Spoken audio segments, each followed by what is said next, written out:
말이죠. 저번 주에 추수감사절과 관련된 말씀을 이미 나눴습니다.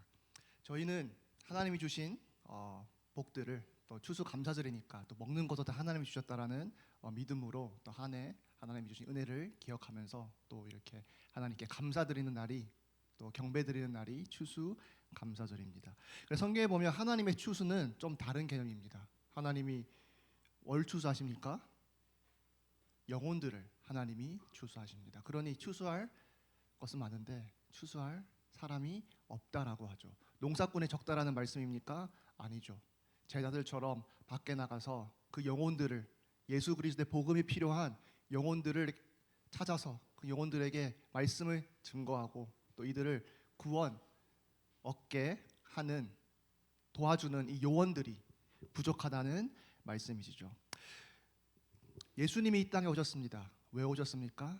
결국에는 추수하러 오셨습니다.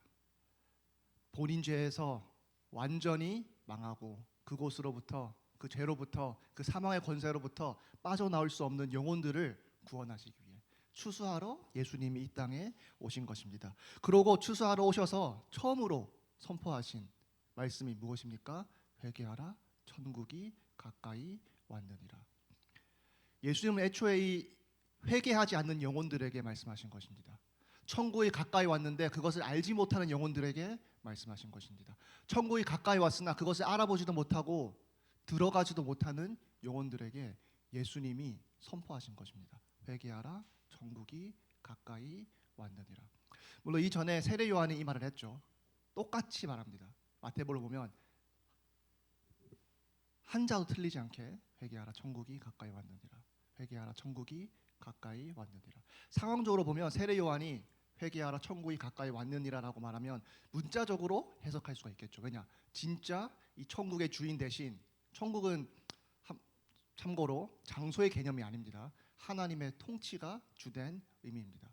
우리는 뭐 천국하면 우리가 들어가는 나라, 우리가 예루살렘에 입성하듯이 그러한 것처럼 생각합니다. 그런 식으로 표현될 때도 있지만서도요, 결국에는 하나님의 나라는 하나님의 통치가 완전히 임하는 겁니다.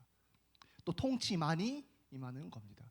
이 땅에 그 공중에 권세 잡은 자가 있죠. 하나님의 나라는 뭡니까? 하나님의 통치만, 주권만 있을 뿐이에요. 지금은 그렇지 않죠. 하나님이 여전히 통치하시지만서도 이 땅에 사단이 활개를 치고 있습니다. 이것이 다 지나가면 진정으로 하나님의 나라가 나타난다는 것입니다. 그러한 것을 저희가 알고 회개하라, 천국이 가까이 왔느니라 라는 이 말씀을 들으면 뭡니까? 예수님은 파국적인 그런 종말론을 선포하시는 것이 아니에요. 파국적 그 끝을 얘기하는 것이 아니에요. 천국이 가까이 왔느니라. 천국 왔습니까 지금? 천국이 지금 완전히 완성됐습니까? 하나님의 나라가 완전히 도래했습니까? 아니거든요. 그건 2000년 전에 하셨어요. 심지어 이제 2000년이 지난 지금에도 천국은 아직입니다. 확정이지만 아직이에요. 그럼 이걸 어떻게 이해해야 됩니까? 예수님은 회개하라, 천국이 가까이 왔느니라 했을 때 천국이 이제 곧 하나님이 모든 것을 다 쓸어버리고 천국을 완성하실 것이니 회개하라라는 뜻이 아니라요. 그것은 예수님이 재림하실 때 일어난 일입니다. 근데 언제 이 말씀하셨습니까? 초림. 이제 왔을 때, 이제 오셨는데, 오신 지 얼마 안 됐는데, 심지어 처음으로 선포하시는 말씀인데, 종말론적으로 말씀하시는 것이 아니라 하나님의 통치가 이미 도래했다라고 예수님이 선포하시는 것입니다. 왜냐? 본인이 하나님 나라의 권세를 진 왕 중의 왕이니까 왕으로서 천국이 가까이 왔느니라. 원어를 보면 이게 동사가 완료형으로 쓰였습니다. 이거 두 가지로 표현될 수 있습니다.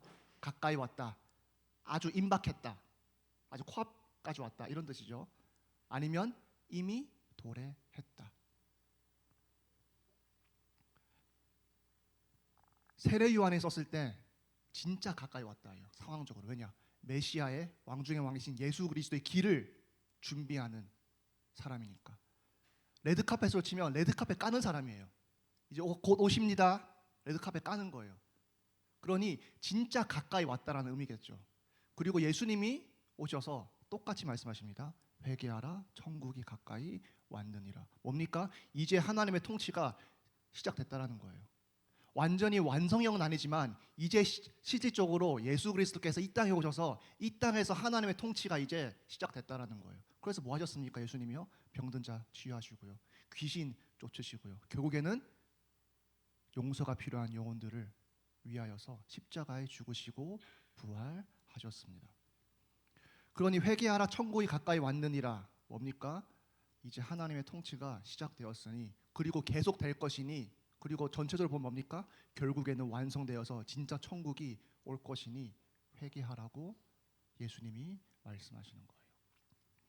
이것은 복음의 핵심적인 메시지입니다. 근데 안타깝게도 요즘 교회는 뭐 어떻게 합니까? 회개가 많이 약화됐죠. 왜냐? 회개는 찌르는 말이잖아요. 회개하라, 뭐 말입니까? 일단 너 틀렸다가 동반되죠. 너 틀렸으니까 너 잘못 구해라. 바짝 엎드려서 하나님께 용서를 빌라. 기본적으로 교만한 인간에게는요, 듣기 싫은 말이고 심지어 인정해도 하기 싫은, 하기 힘든 일입니다. 무엇이요? 회개가요. 심지어 이 회개는 또 무엇을 뜻합니까? 순간적인 감정적인 미안함이 아니에요. 그 정말 유명한 유튜버 한 명 있죠. 침착맨이라고요. 또 침착맨 정말 유명하죠. 뭐 구독자 수도 많고요. 뭐 지금 뭐 인터넷에 보면 이제 뭐 유튜브 세계에서는 뭐 거의 영향력 거의 1위인 것 같습니다.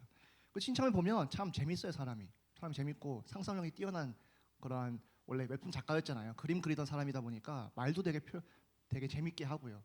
되게 위트도 있고요. 또 사람 자체가 되게 또 보면 되게 릴렉스해요. 그래서 보면 좀 호감인 것 같아요. 사람 보면 이렇게 퉁명스러운 것처럼 보여도 뭐 호감형이고, 뭐 그냥 사람이 인정받으려고 하는 시대에 뭐 인정 안 받으면 어때? 이러면서 좀 되게 릴렉스된 그러한 성향을 보여주죠. 그래서 많은 사람들도 좋아하는 것 같아요. 위트도 있고 재미도 있고, 또 사람이 또 너무 막 악착같이 않고 그냥 뭐 되는 대로 하지, 이런 것에 좀 사람들이 많이 매료되는 것 같습니다.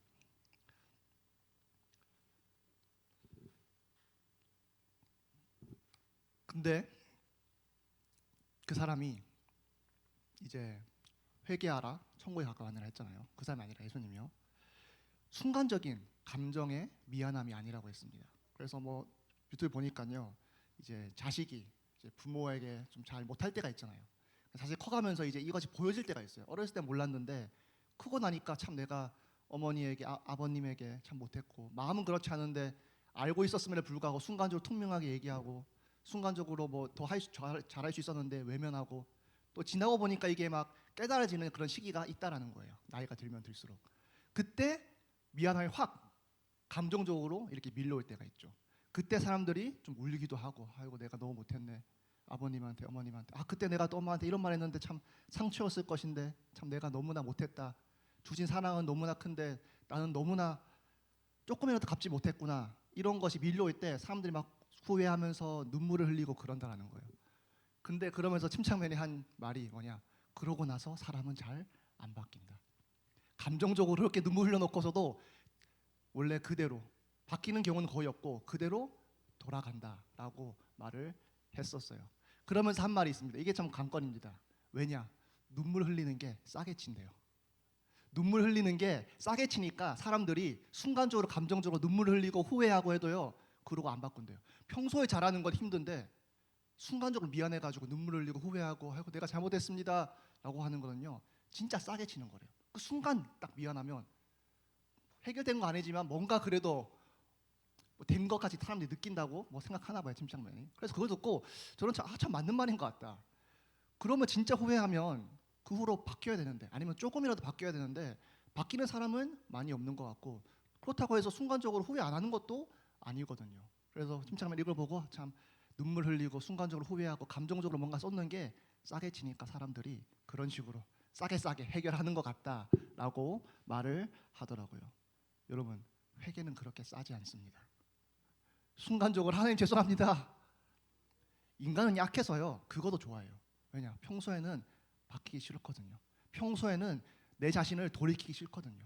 평소에는 내 육신을 꺾기 싫거든요. 그러니 다 할 거 다 해놓고 순간적으로 이렇게 딱 죄책감이 느껴지면요, 죄송합니다 하나님, 눈물 흘리고 후회하고 다시는 그러지 않겠습니다, 뭐 조금 그래도 내 노력해 보겠습니다. 그러고 나서 뭐 한다고요? 바로 원래대로.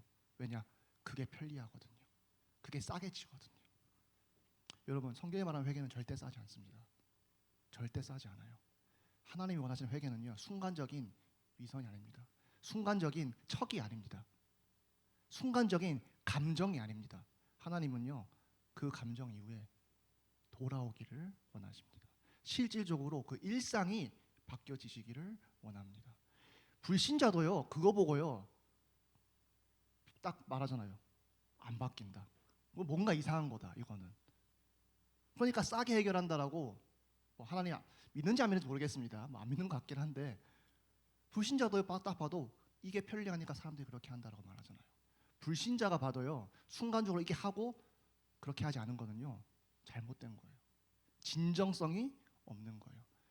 진정성이 그렇게 많지 않은 인간이 바로 진정성이 떨어지는 이거, 하나님 보실 때는 어떻겠습니까? 순간적으로 감정, 눈물, 후회. 하나님은 그런 거에 속지 않으십니다. 하나님은 그런 거 원하시지도 않습니다. 하나님은 진정한 돌이킴을 원하십니다. 그러니까 회개가 돌이킴이어야 돼요. 순간적인 감정, 눈물 흘림이 아니라요, 그냥 감정적이고 또 이성적으로 잘못했습니다 인정이 아니라요, 돌이킴. 살인자가 딱 왔어요. 살인자가 후회합니다. 실수였습니다. 제가 그때 잘못했습니다. 제가 그때 판단을 잘못했습니다. 판사가 용서해 줬어요. 그래. 그러고 가서 또 살인을 저지른다면 어떻게 했습니까? 아마 하나님이 그런 느낌이지 않을까 싶습니다. 하나님 잘못했습니다. 제가 하나님 계명을 잘 지키지 못했습니다. 알았음에도 불구하고 지키지 않았습니다. 순간적으로 제가 욱해서 그랬습니다. 심지어 욱했을 때 하나님 계명이 생각났음에도 불구하고 내 육신을 꺾지 않고 그렇게 했습니다. 죄송합니다. 보내줬어요. 그리고 또 그래요. 두 번째 와요. 죄송했습니다. 또 실수했습니다. 오케이, 보내요. 또 그래요. 그럼 하나님 어떻게 보시겠습니까? 저희가 봐도 이건 아니잖아요. 저희가 봐도 이거는 저 사람은 진실이 아니다. 저 사람은 감정은 진짜여도 그렇게 하지 않겠다라는 말은 명백히 거짓말이다라고, 거짓말 잘하는 저희가 봐도 그렇게 말할 것입니다. 그러한 하나님께서 말씀하십니다. 회개하라. 천국이 가까이 왔느니라. 예수님은 영혼들에게 말씀하십니다. 너희들은 회개해야 된다. 교회는 이걸 잘 말하지 못합니다. 왠지 아십니까? 가뜩이나 교회 떠나가잖아요.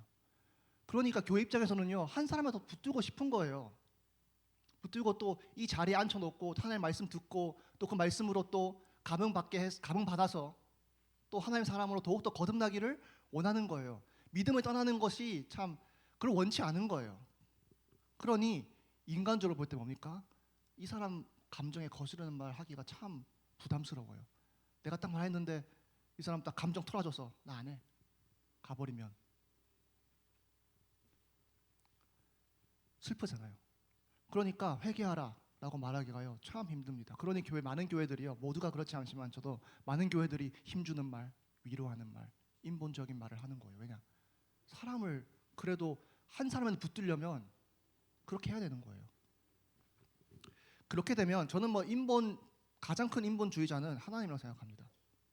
예수님이 인간을 위해 죽어주셨습니다. 예수님만큼 인간을 위한 사람이 있습니까? 없습니다.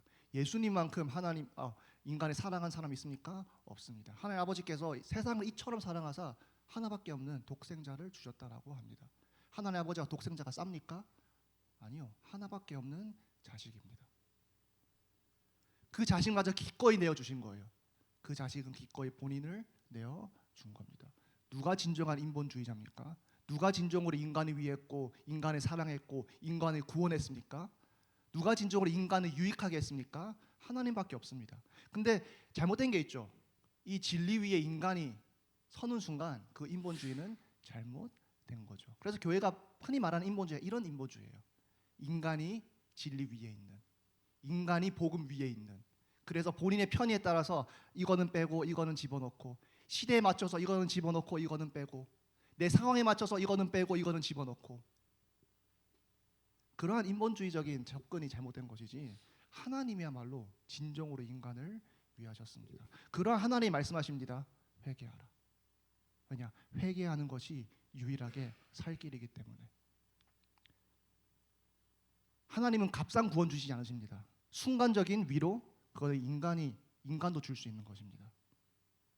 하나님은 그러한 값싼 은혜 관심 없으십니다. 하나님은 진정한 은혜, 진정한 구원, 진정한 유익, 이것에 관심이 있으십니다.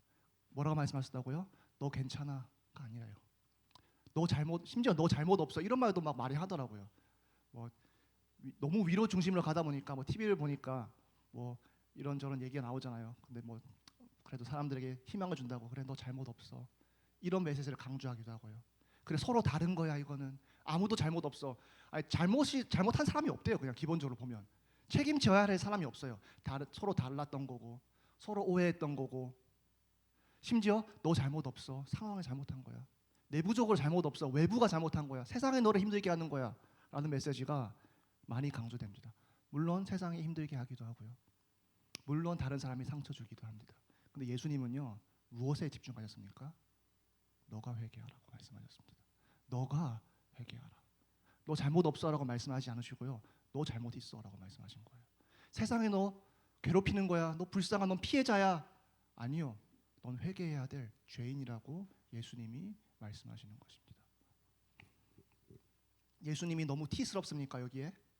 나 지금 잘못한 거 인정하는데 나 지금 너무 힘든데 위로의 말씀 해주시지 회개하라니요. 하나님은 그런 거 관심 없으십니다. 하나님은 영원을 바라보고 계시는 분입니다. 인간은 지금 이 상황, 지금 내가 밟고 있는 이 땅만 보고요. 하나님은 영원히 보십니다. 영원히 보시는 분이 말씀하십니다. 회개하라. 천국이 가까이 왔느니라. 여러분 회개하셨습니까? 회개하시기 바랍니다. 여러분 믿는 것 자체가 하나님께 회개하는 것입니다. 사람들 회개를 빼놓고 난 믿어요. 회개했어 하면 잘 모르겠는데요 라고 말씀하시는 분들이 있을 수 있습니다. 차마 말은 못하지만 속으로는 회개했나? 라고 생각하시는 분들이 있을 수 있겠죠. 예수님이 분명히 말씀하셨습니다. 회개하라 천국이 가까이 왔느니라. 세례 요한이 심지어 이 말씀을 준비했습니다. 회개하라 천국이 가까이 왔느니라. 심지어 예수님의 가르침을 받는 제자들도 누가복음에 보면 말합니다. 회개하라 천국이 가까이 왔느니라. 저희가 할 것은 저희가 필요한 것은 회개이지 다른 것이 아닙니다. 저희가 해야 할 것은 하나님 앞에 바짝 엎드려서 잘못했습니다. 용서해 주시고 저 구원해 주세요라고 하는 것이지 위로받고 카운슬링 받고가 아닙니다. 내가 원하는 거 먼저 얻고가 아닙니다. 우리가 진정으로 원해야 하는 것은 하나님의 나라여야 합니다. 왜냐 하나님의 나라가 가까이 왔다고 말씀하셨잖아요. 근데 전제 조건이 붙죠. 뭡니까? 회개하라. 회개하라. 참고로 순간적인 값싼 감정적인 반응을 말하는 것이 아닙니다. 하나님께 돌이키고 하나님께 가는 거고 그 하나님 앞에 바짝 엎드리는 것이 회개함입니다. 완벽함도 회개함이 아닙니다. 너무 부담 갖지 마시기 바랍니다. 완벽하게 내가 계명을 지키는 것도 회개함이 아닙니다. 왜냐? 우리는 그럴 능력 자체가 없어요. 그거는 천국의 이야기입니다. 그래서 하나님이요 아주 리즈너블하게 말씀하시는 거예요. 따지고 보면요. 그래 완벽함 내가 요구하지 않겠다. 하지만 회개함은 내가 요구하겠다. 너가 회개해라. 완벽함 오케이. 너가 못하니까 예수 그리스도를 통해서 내가 그 완벽을 이루겠다. 그러니 너는 완벽한 선하고 하나님 대신 구세주 대신 메시아인 예수 그리스도께 돌이켜서 그분께 가서 그분께 엎드려라 라고 말씀하시는 거예요. 그리고 천국이 가까이 왔다라고 말씀하셨죠.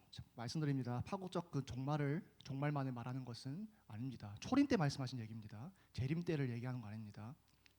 물론 보면 또 재림 때를 또 이제 암시하는 듯한 그런 구절도 있습니다. 적어도 처음에 선포할 때는 그게 그렇게 드러나지 않습니다. 근데 이 천국 하나님의 통치라고 말씀드렸습니다. 하나님의 통치. 그럼 뭐겠습니까?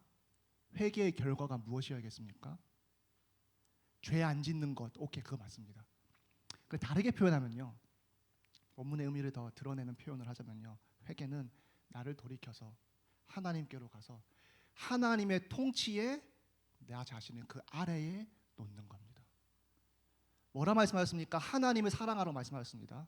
하나님만을 믿고 하나님만을 섬기라고 말씀하셨습니다. 이것이 제1계명이고요. 가장 중요한 하나님의 말씀입니다. 그 다음에 이웃사랑도 있고요. 그 다음에 도둑질하지 말라.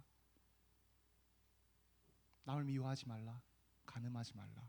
이런 계명들이 그 밑에 그 속에 포함되어 있는 겁니다. 그럼 우리가 잘못한 게 뭡니까? 도둑질한 거 내 잘못입니다. 마음속으로 간음한 거 내 잘못입니다. 남을 사랑하지 못한 것 내 잘못입니다. 나만의 유익을 추익한 건 내 잘못입니다. 근데 가장 큰 죄는 나의 자치권을 포기하지 못하고 하나님의 통치를 거부하고 내가 나의 주인 된 것이 하나님이 보시기에 가장 악한 죄인 것입니다. 모든 것이 이 안에 포함되어 있는 거예요. 내가 주인이니까 내 마음대로, 내 계획대로, 내 지혜대로, 내 편의대로, 내 상황대로, 내 꿈대로. 여러분, 하나님의 통치는요, 모든 것이 들어갑니다. 세상에 그렇게 우상화하고 그렇게 신성하는 여러분의 꿈조차도요, 하나님 통치 아래 있는 것입니다. 그러면 여러분 꿈이 있는데 하나님 그거 하지 말래요. 어떻게 하실 겁니까? 세상은 너 마음에 들어, 너 마음의 목소리를 들어, 너가 진짜 원하는 거잖아. 그거를 쫓아가, 그 길을 가, 너의 길을 가. 아니요, 우리는 우리의 길을 가는 것이 아니라 예수 그리스도의 길을 가는 것입니다. 그게 통치인 거예요. 하나님의 통치를 받아들이는 거예요. 그게 나의 길 가면서 하나님 믿겠습니다. 나의 길 가면서 예배도 가고 주의 성수도 하겠습니다. 이게 하나님의 통치 아래 있는 것이 아니에요. 나의 길을 가는 것이 아니라 나의 길을 포기하고 예수 그리스도의 길을 가는 것이 진정으로 하나님의 통치를 받아들이는 것입니다. 나의 자치권을 포기하고 나의 통치를 갖다 버리고 하나님의 통치를 받아들이는 것이, 유일한 나의 통치로, 유일한 나의 왕으로 예수 그리스도를 받아들이는 것이 진정한 회개인 것입니다. 도둑질 회개하는 것 불신자도 합니다. 남 살인한 거 회개하는 것 불신자도 합니다. 불신자도 어느 정도 교화됩니다. 힘들지만요, 교화 어느 정도 될 수 있습니다. 그 사람 회개한 겁니까? 아니요. 진정한 회개는 천국에 가까이 왔으니 하나님의 통치에게 가는 것입니다. 그 통치를 나의 유일한 통치로 받아들이는 것이 진정한 회개입니다. 이러한 회개함이 있는 자가 하나님 나라에 들어가는 거예요. 왜냐? 하나님의 통치를 받아들이는 자니까. 그 통치 아래 있는 거예요. 회개하지 않은 자요, 본인이 선택한 겁니다. 이 통치 내가 가지 않겠습니다.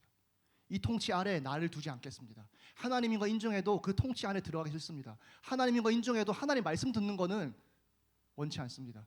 하나님인 거 인정하고 하나님 말씀 옳은 거 인정하는데요, 나와 맞을 때는 하겠습니다. 근데 나와 부딪힐 때 양보할 수 있을 때는 양보하겠지만서도요, 내가 포기 못하는 거 있으면 그건 안 하겠습니다. 통치 받는 자입니까? 아니면 그냥 협업하는 자입니까? 하나님과 협업하는 거지 통치를 받는 자는 아닙니다. 신하가 왕이 막 말했는데 왕의 권위를 가지고 신하가 어떻게 됩니까? 그 말을 섬겨야 되는 거예요. 신하가 왕의 말이 본인의 의견과 맞을 때만 그 왕의 그 어명을 받든다면 그게 진정으로 받드는 것입니까? 아니요. 너와 내가 동의하니까 오케이, 같이 가자. 너와 내가 동의하니까 오케이, 일시적으로 한 팀 하자. 너가 리더해, 내가 돕는 팀원 할게. 이 정도인 거지 어명을 받드는 것은 절대 아니죠. 어명은요, 마치 군대 체계와 비슷한 것 같습니다. 군사가 명령이 내려왔는데 내 생각은 다른데요, 이 말 할 수 있습니까? 없죠. 아니 그건 미친 군인이죠. 누가 그럽니까? 상황은 좀 아닌 것 같은데 이건 좀 다르게 생각해봐야 되지 않겠습니까? 라고 말할 수 있습니까? 랭크 높은 사람도요, 더 높은 랭크에 있는 사람한테는요, 그런 말 하기가 쉽지 않습니다. 뭐 좀 본인이 좀 지위가 있고 또 뭐 해놓은 게 있고 하면 이렇게 어느 정도 뭐 이렇게 뭐 조언이나 아니면 본인 의견을 말할 수는 있겠죠. 그것도 힘들겠지만서도요. 근데 일단 기본적으로 군인은 뭡니까? 명령이 내려오면요, 그 명령대로 하는 거예요. 나의 판단은 없는 거예요. 왜냐? 판단하는 사람은 윗사람이니까. 하나님의 통치를 받는 것도 마찬가지입니다. 저희가 해야 될 유일한 판단은 뭡니까? 하나님의 통치가 옳다.